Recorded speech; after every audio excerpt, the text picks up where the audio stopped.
The photo showed my whole family toasting champagne on a yacht in the Bahamas, while I sat in my Chicago kitchen staring at my phone. I took action that very night. 9 hours later, my daughter-in-law, Jessica, was screaming so loudly the neighbors called the police. If you're watching this, subscribe and tell me where you're watching from. I'd love your support as I share what really happened when family loyalty met its match. Let me take you back to how it all started, because sometimes the sweetest revenge comes from people who underestimate exactly who they're dealing with. It was December 28th when Jessica cornered me in my own kitchen. Her voice was dripping with that fake sweetness she'd perfected over 3 years of marriage to my son, Stephen. Margaret, about the New Year's trip to Nassau. I'm so sorry, but there's just not enough space on the yacht. It's really more for younger people anyway. All that dancing and late-night partying, you'd be miserable. I simply nodded and smiled the way I had for years whenever Jessica decided what was best for me. Of course, dear, I completely understand. The words tasted like ash in my mouth, but I had learned to swallow them.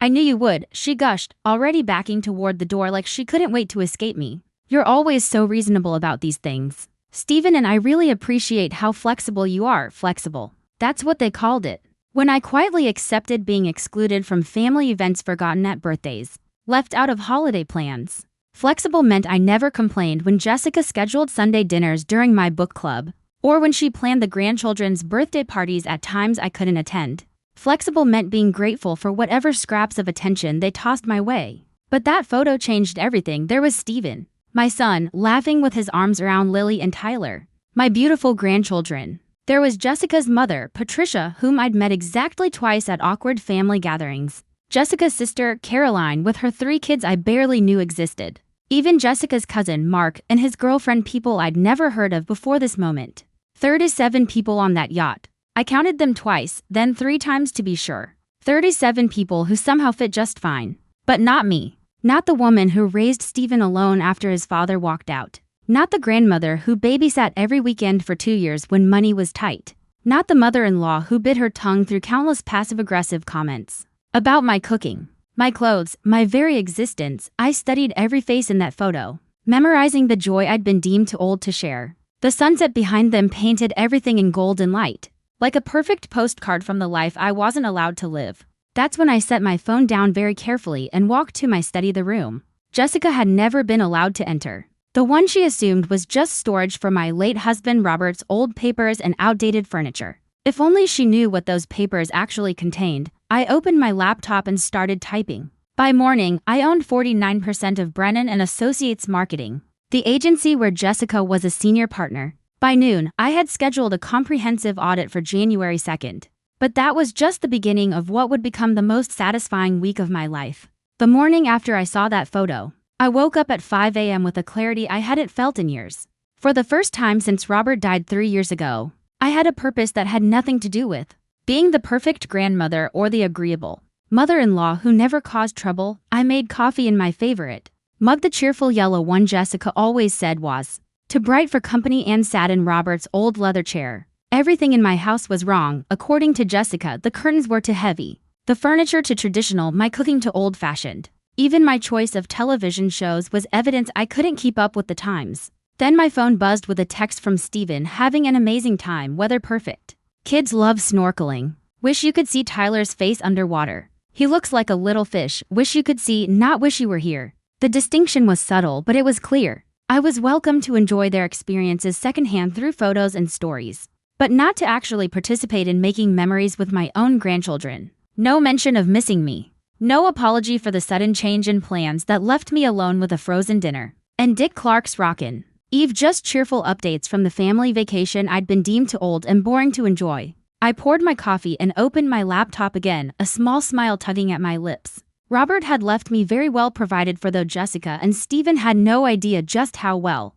They knew about the life insurance, the pension, the house that was paid off. What they didn't know were the investments Robert had been building since we married, or the quiet stock acquisitions I'd been making over the past 20 years. While they assumed I was just a helpless widow trying to balance a checkbook, Robert had been a brilliant financial strategist, and he taught me everything he knew during our 45 years together. While Jessica saw me as a lonely old woman who needed their charity visits and pity invitations to feel included, I had been watching, learning, and methodically building a wealth they couldn't even imagine. Brennan and Associates had been struggling lately. I'd overheard enough hushed conversations between Steven and Jessica to know they were losing clients, behind on payments, scrambling to maintain the lifestyle they'd grown used to. Jessica's Mercedes lease, the Lincoln Park house with its ridiculous mortgage, Tyler's private school tuition, Lily's elite dance academy fees.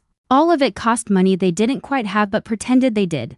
That made my offer to purchase nearly half of their business through an offshore investment firm impossible to refuse.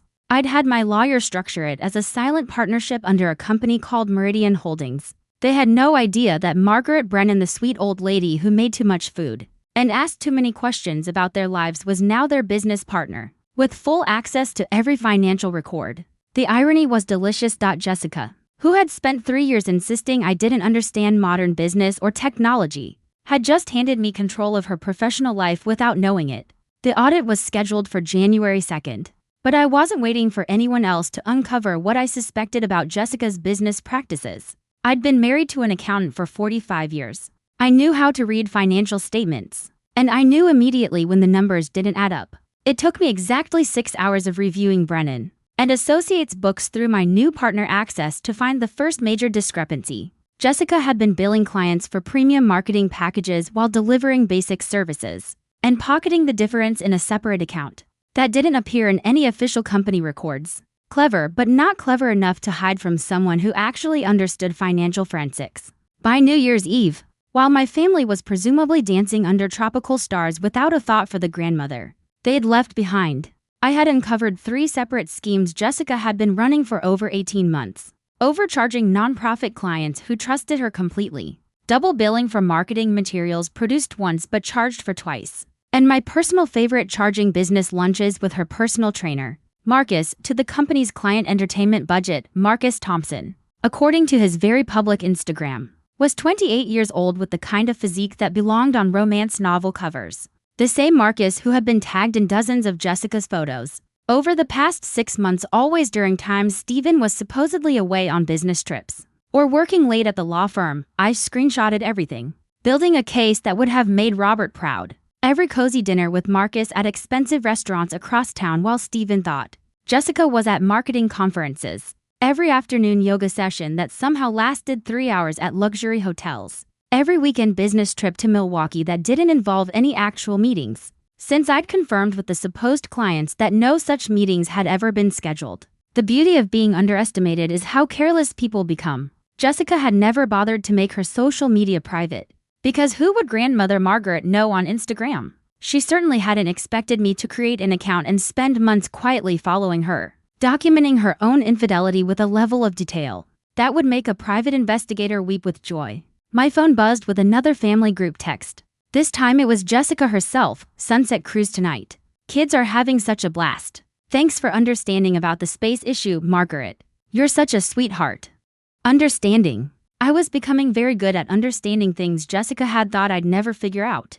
Understanding that she was stealing from clients to fund her affair. Understanding that she viewed me as too stupid, too irrelevant to be a threat. Understanding that she was about to learn exactly how wrong she'd been about both my intelligence and my capacity for strategy. I typed back, "Have a wonderful time. Can't wait to hear all about it when you get back." Can't wait. It was the most honest thing I'd said to her in months. January 1st was a Tuesday, which meant Jessica and Steven would fly back. Wednesday evening, exhausted and sunburned.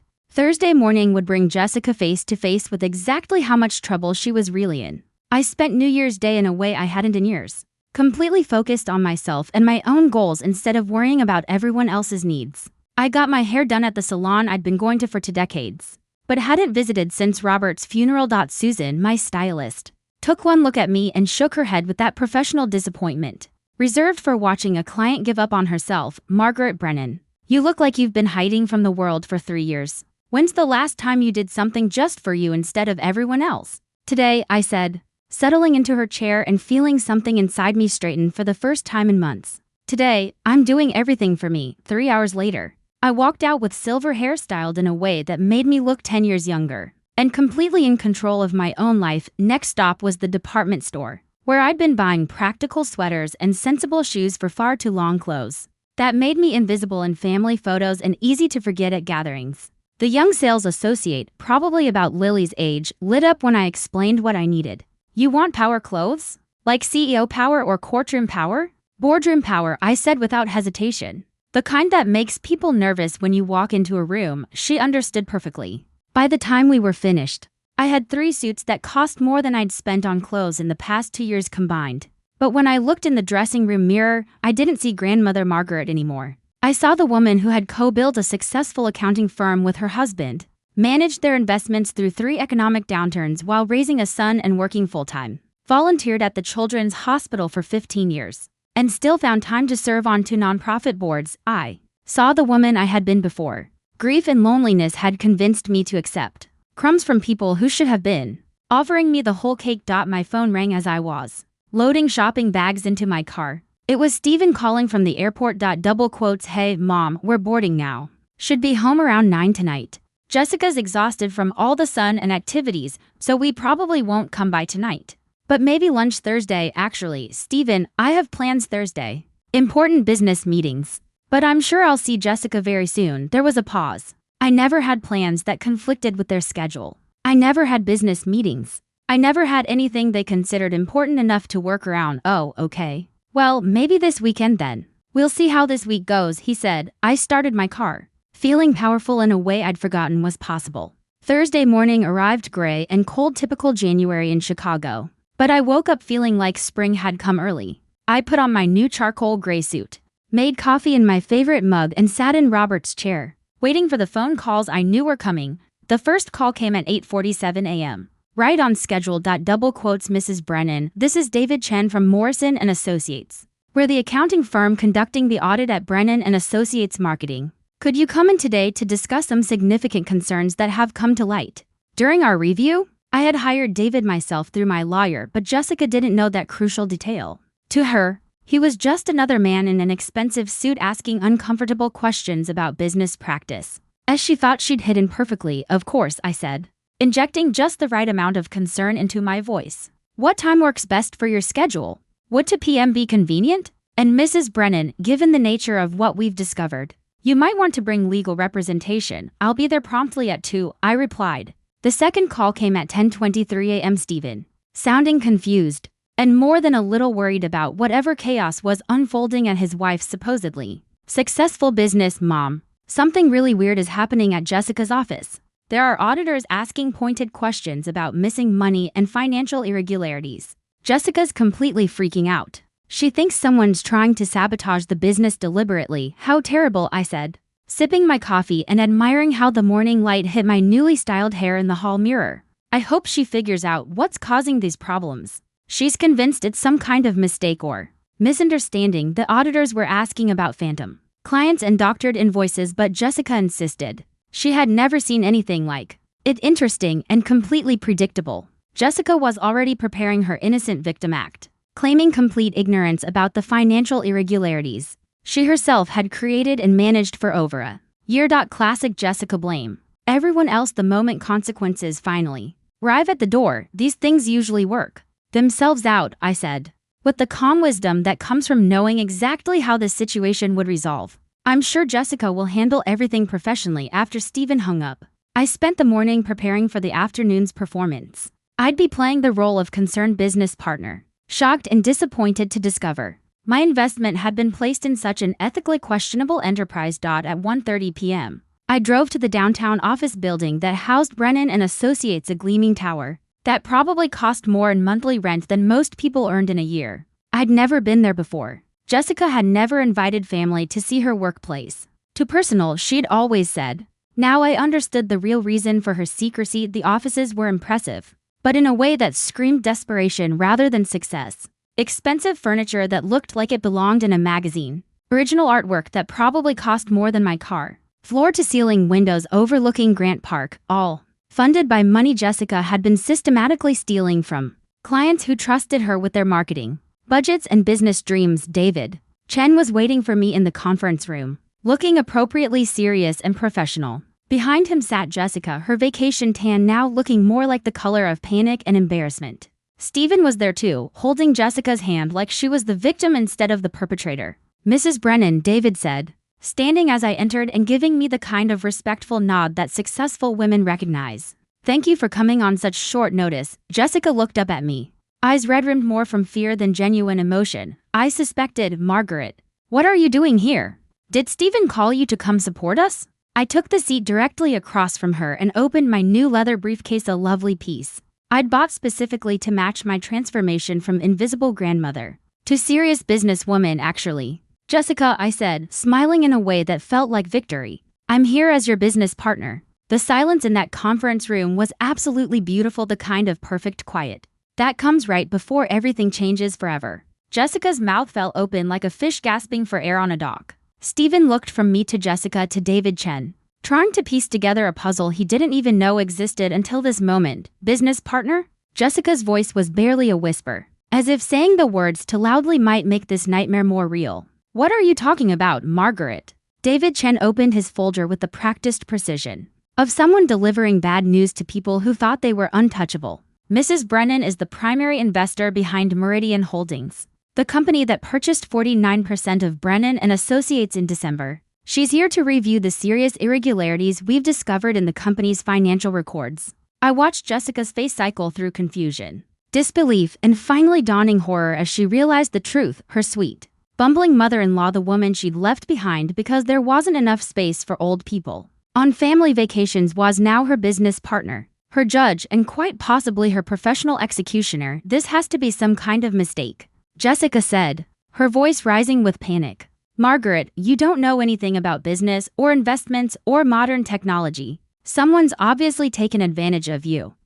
Oh, Jessica, I said, pulling out the first folder from my briefcase with deliberate slowness. I know quite a lot about business. I helped Robert build his accounting firm from nothing. I've been managing our investment portfolio for over 20 years with consistent profits. And I know exactly what I bought when I purchased half of your company. Stephen found his voice, though it sounded strangled. Mom, what's going on? Why didn't you tell us you were investing in Jessica's company? Because I wanted to surprise you both, I said, smiling at Jessica with the kind of warmth that made my next words even more devastating. And because I wanted to see firsthand what kind of business my daughter-in-law really ran. When she thought no one was watching, David cleared his throat professionally. Mrs. Brennan, we need to discuss the discrepancies we've uncovered. There's substantial evidence of systematic overbilling, phantom client charges, and personal expenses fraudulently charged to business accounts over an extended period. Jessica's face went white, then gray, then an interesting shade of green. Those are accounting errors. Simple mistakes that can be corrected with better bookkeeping procedures, she said. Can they? I asked, opening my folder and spreading the documents across the polished conference table like cards in a winning hand. Bank statements, invoices, credit card receipts, Instagram screenshots printed in full color. Because everything here looked deliberate and carefully planned. Jessica stared at the evidence of her crimes laid out like a roadmap of betrayal and stupidity. Stephen leaned forward, reading invoice amounts, recognizing charges for restaurants he'd never been to, trips he'd never taken, experiences he'd never shared with his wife. Jessica, he said slowly, his voice dropping with each word, these charges. This receipt says you had dinner at Leonardon in New York last month. But you told me you were at a client meeting in Milwaukee. Stephen, I can explain everything with Marcus Thompson, I added helpfully, pointing to the credit card receipt with my manicured finger. Marcus, her personal trainer, who according to his very public social media accounts, was definitely not in Milwaukee that day. The last bit of color drained from Jessica's face as she realized I knew about Marcus, knew about the affair, knew about everything she thought she'd hidden so carefully. Stephen looked at the Instagram screenshots I'd printed out in devastating detail. Jessica and Marcus at intimate dinners. Jessica and Marcus at a resort spa weekend. Jessica and Marcus in what was clearly a hotel room, looking very much like people who weren't discussing fitness routines. How long? Stephen's voice was barely audible, as if he were afraid of the answer. Jessica started crying. Real tears this time, not the crocodile tears she'd perfected to get her way in family discussions. Stephen, it's not what it looks like. I can explain everything, but we all knew exactly what it looked like. And explanations weren't going to change the photographic evidence spread across the table. David Chen coughed discreetly. Perhaps we should focus on the financial irregularities first, Mrs. Brennan. As the majority stakeholder, what would you like us to do with this information? I looked at Jessica, remembering every dismissive comment, every excluded invitation. Every time she'd made me feel too old, too irrelevant, too much trouble to include in my own family's life. Every time she'd patted my hand and told me I wouldn't understand modern things, modern business, modern life. I think we need to discuss Jessica's immediate resignation from the company. She's been systematical. Lie embezzling from, I said carefully, savoring each word, and then we need to talk about restitution for the clients she's defrauded. Jessica's sobs echoed off the conference room walls. But all I could hear was the sound of 37 people laughing on a yacht I'd been deemed too old to enjoy. Jessica's attorney arrived 40 minutes later, a sharp-dressed woman named Patricia Wells, clearly specialized in damage control for wealthy clients who'd made spectacularly bad decisions. She took one look at the evidence spread across the table, and her professional smile flickered for just a moment before she regained composure. My client admits to some bookkeeping irregularities, she began, setting down her briefcase with the confidence of someone charging $500 an hour. But these appear to be honest mistakes that can be rectified through adjusted payments and improved oversight procedures. I almost laughed out loud. After 3 years of being treated like I couldn't understand a restaurant menu, watching Jessica's lawyer try to snow me with legal double talk was almost entertaining, almost. Honest mistakes, I repeated, pulling out another folder I'd prepared specifically for this moment. Like honestly mistaking client funds for personal vacation money, or honestly mistaking business dinners for romantic getaways with employees young enough to be your son. Stephen was staring at Jessica like he'd never seen her before, like she was a stranger wearing his wife's face. Jess, just tell me the truth for once. How long have you been seeing Marcus? It's not an affair, Jessica said quickly, her voice taking on that desperate quality of someone whose lies were crumbling faster than she could build new ones. He's helping me develop a fitness program for the company wellness initiative. I slid a hotel receipt across the table.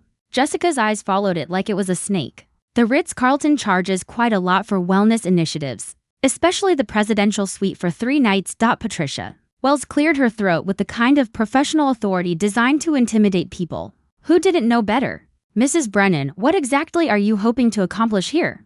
Public humiliation? Because my client has children to consider, a family that could be destroyed by vindictive actions. Your client should have considered her children before she started stealing from her business partners and conducting affairs in hotel rooms, I said, my voice perfectly calm despite the rage building inside me.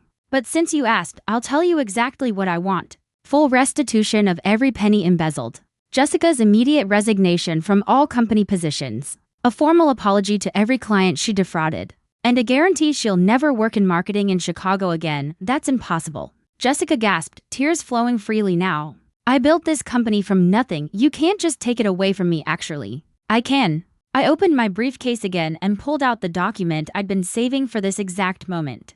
David, would you please explain the current ownership structure to Mrs. Brennan? David Chen consulted his notes with the thoroughness of a man paid very well. To be completely accurate, as of yesterday's emergency board meeting, Mrs. Margaret Brennan now owns 73% of Brennan and Associates. The additional shares were purchased from investors who were, shall we say, concerned about the company's ethical standards once they learned about the financial irregularities. Jessica's face went from white to green, as if she were about to be physically sick. You bought out the other investors. How is that even possible? People don't like working with thieves, I said. Amazing how quickly they wanted to sell their shares once they understood what kind of person you really are and what you'd been doing with their money. Stephen stood up abruptly, walking to the window like he needed air, his shoulders shaking with what might have been rage, grief, or both. Patricia Wells tried a different approach, her voice taking on a more conciliatory tone. Mrs. Brennan, surely we can reach some accommodation that doesn't involve destroying a family.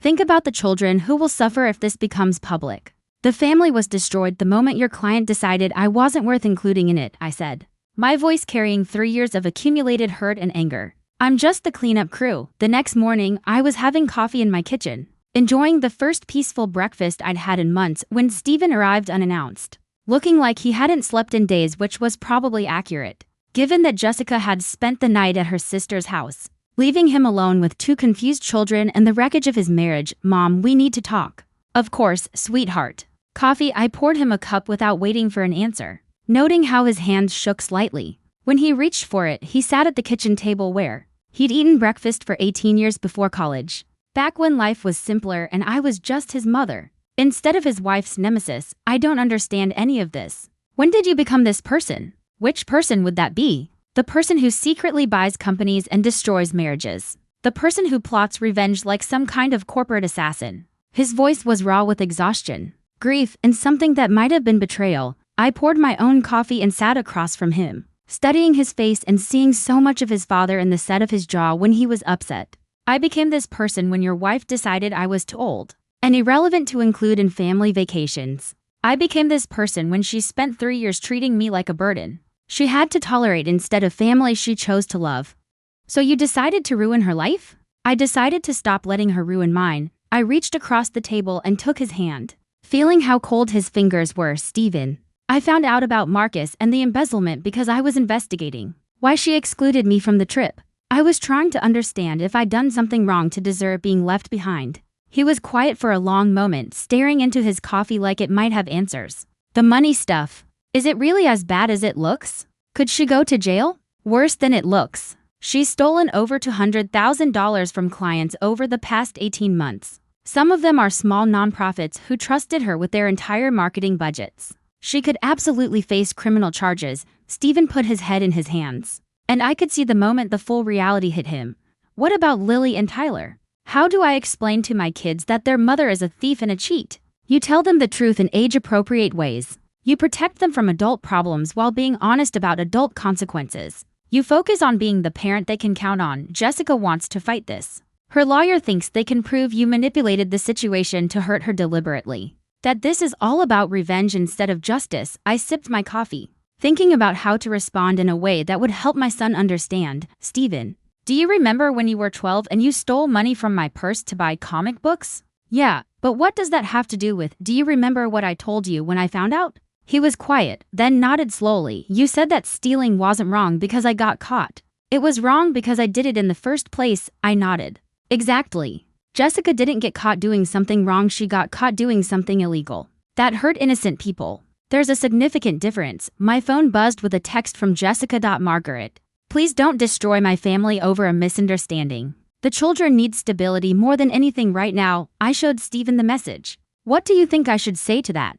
I think, he said slowly, his voice growing stronger. You should ask her where her concern for the children was when she was having an affair and stealing money to pay for it. I felt proud of my son in that moment. He was still hurting, still processing the betrayal. But he was finally seeing through Jessica's manipulation. The company will survive this, I said. The clients will be repaid every penny. The employees will keep their jobs. But Jessica's days of calling the shots in this family are completely over. Friday brought Jessica's counterattack. And I had to admire the strategy even as I prepared to destroy it completely. She showed up at my house at 7 a.m. with Lily and Tyler in tow, clearly hoping their presence would keep me from speaking plainly about her crimes and her character. Margaret, she said, her voice dripping with wounded dignity as she stood on my front porch. I've come to apologize for any misunderstandings about the business finances. Steven and I would like to work this out as a family, the way families should. Lily, my beautiful 15-year-old granddaughter, looked confused and tired.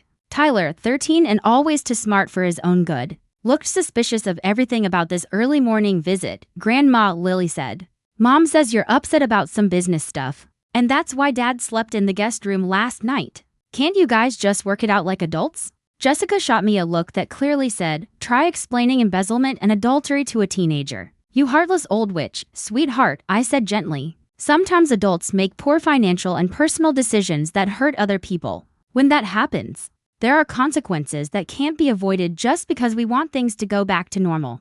Tyler frowned, his analytical mind already turning over the pieces. What kind of poor decisions? Jessica jumped in quickly, her voice sweet and syrupy with maternal concern. Nothing that can't be fixed with better communication and oversight. Just boring business stuff that adults sometimes disagree about.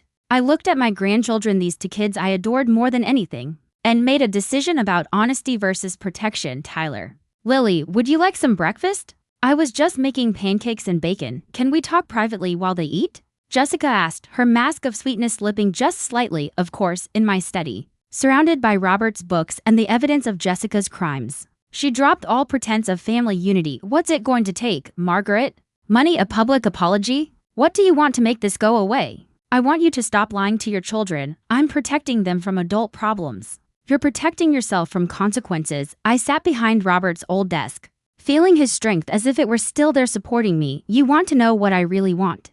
Jessica, I want you to understand that actions have consequences. Fine, she snapped. I made some mistakes. I'll pay back the money and end things with Marcus. With what money?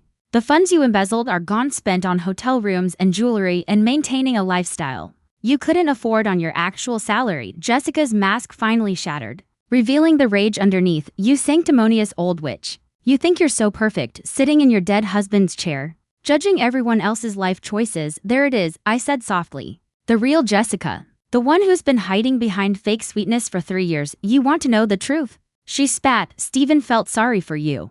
You were this pathetic widow who couldn't figure out how to live without someone taking care of her every need. We included you out of pity. Each word was meant to wound.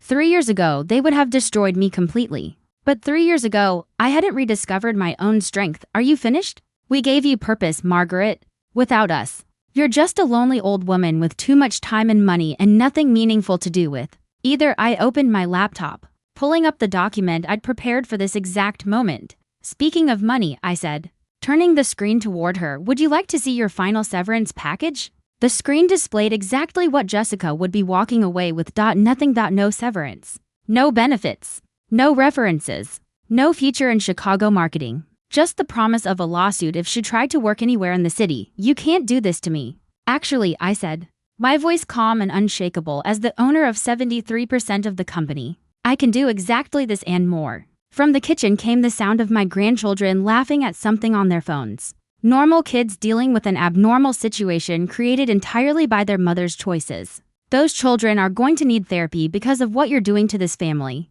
Jessica said. No, I replied. They're going to need therapy because of what you did to this family. I'm just making sure they understand the difference between actions and consequences. Sunday afternoon brought a surprise I hadn't been expecting, though perhaps I should have seen it coming. Jessica arrived with Marcus Thompson, her personal trainer turned unwitting partner. And to people I didn't recognize, a man in an expensive suit and a woman with a professional camera. Margaret, Jessica announced, as if delivering a subpoena. I'd like you to meet my attorney, James Morrison, and Patricia Wells from Channel 7 News. We're here to discuss your elder abuse situation. I was still in my gardening clothes. Having spent the morning planting bulbs for spring flowers I might actually be around to enjoy now that I had reasons to look forward to the future. How interesting. What's the occasion? I asked. We're here to discuss the financial manipulation you've been subjected to, James Morrison said, pulling out his tablet with the confidence of a man who thought he was about to expose a scandal. Ms. Brennan has evidence that you've been taken advantage of by unknown parties,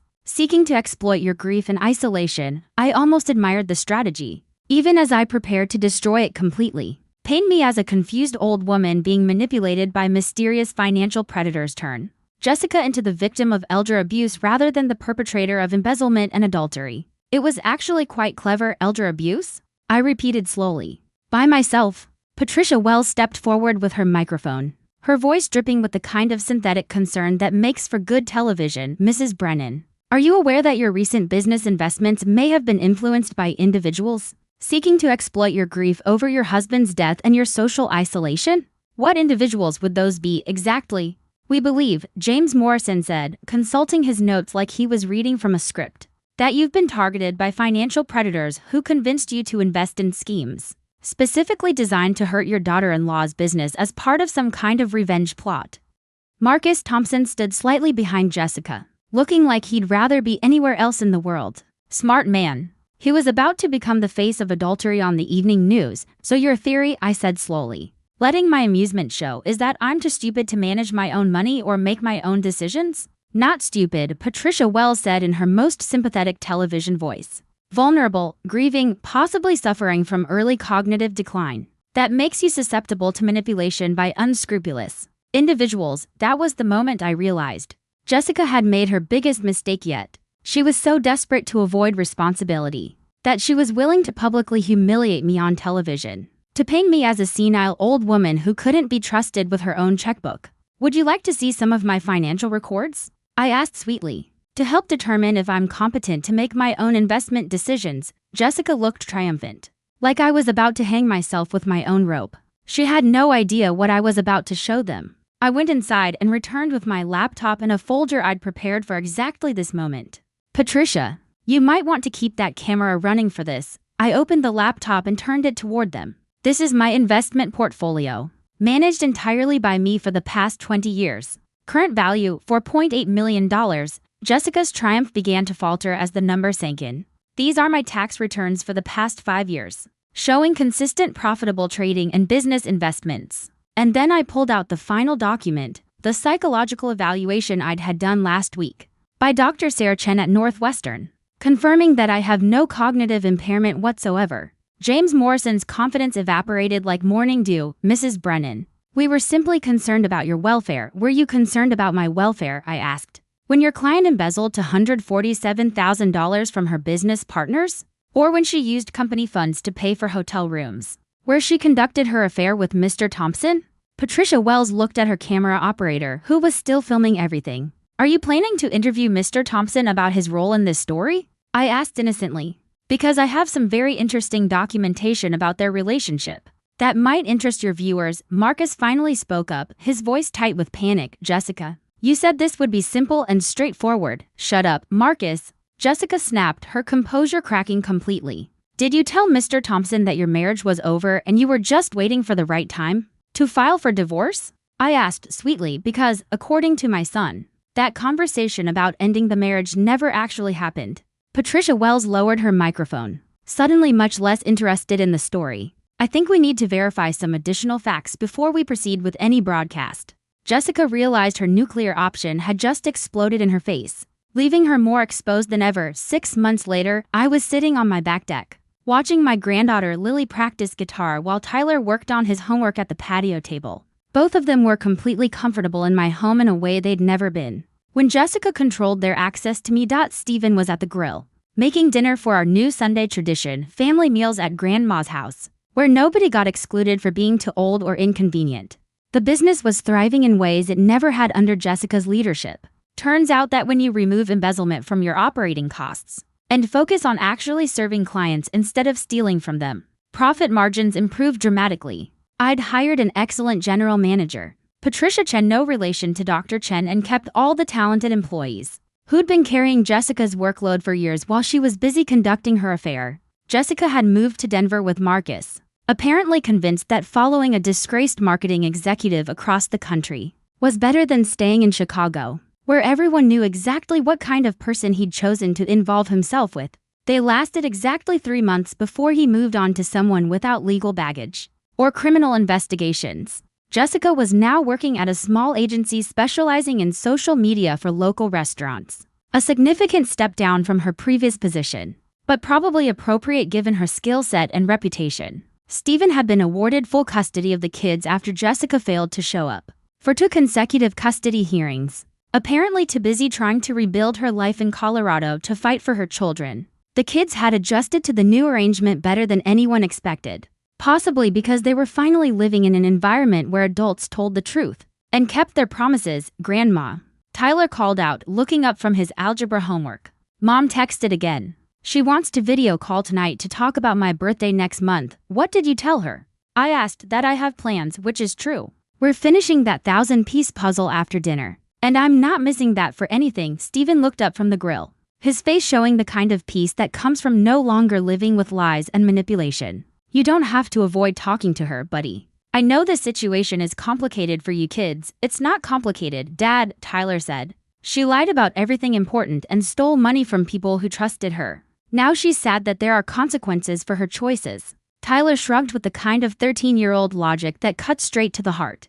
Grandma taught me that actions have results, and you can't avoid results just because you don't like them. I had found my purpose again, not as the peripheral family member, grateful for whatever crumbs of attention they threw my way, but as the matriarch who set standards and maintained them. I was the woman who'd co-built a successful business, raised a good son despite his father's abandonment, and refused to disappear quietly when inconvenient people decided I was irrelevant to their lives. My phone buzzed with a text from David Chen, my lawyer who had become a dear friend through all of this. Final restitution payment processed. All clients have been fully repaid with interest. Good news? Stephen asked, noting my smile. The best possible news. Justice completed, accounts balanced, and everyone made whole. As the sun set over my garden I now had time to properly tend because I wasn't spending all my energy begging for acceptance from people who'd already decided I wasn't worth their time. I thought about that photo from the yacht. 37 people who'd fit just fine without me,